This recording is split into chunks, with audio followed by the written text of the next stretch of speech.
Well, I got my primary education from my home, and from there I moved to Durban, where I started part of my secondary education. And because I was staying with my guardians, my elder sister and brother-in-law, who were managing a boys' hostel, a lot I learned from them as I attended school then. Then from there, they moved to Johannesburg. I moved up with them. That was in 1937. And I've stayed here since that time. I completed my high school here in Johannesburg, but we're using the Cape syllabus.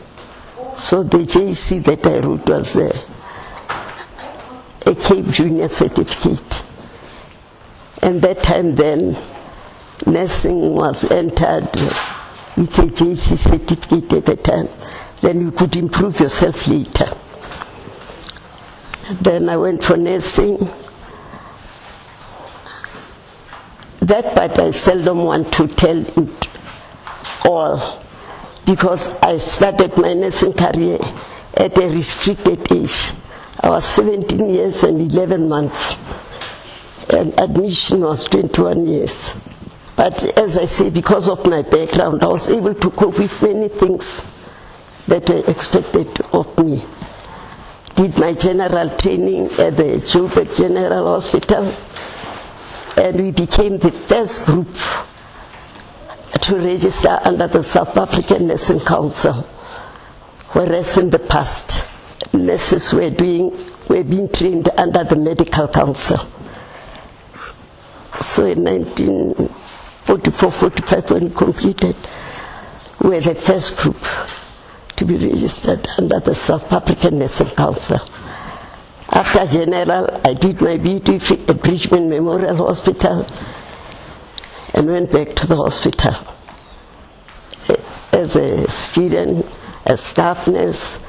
Then was a time of moving to Baragwanath Hospital, 1948. Again, we were among the first group to move there. It was a military hospital, but taken over by government, so that it became Baragwanath Hospital. As we moved, we were also with that group, 48. But in 49, in nursing, I was picked up from the group that was educated at the time to be among the teaching people.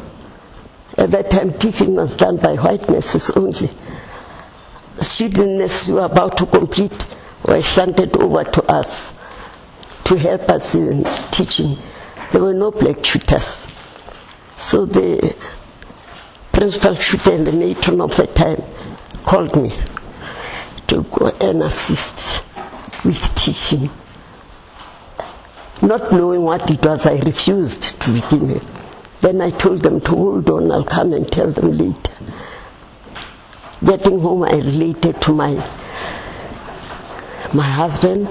I was married already then. Then my husband took me to my sister and brother-in-law. To us, they were like parents. As I say, we always repeat matters to them. Then my brother-in-law was a principal at the time, said to me, this is challenging for the black person. And then, so Ruth, there's always the first time. There's always the first time. If you are asked to go and embark on an area that you have never touched, there's always the first time. And there must be a purpose. And I'm not going to let us down if you are asked to do it.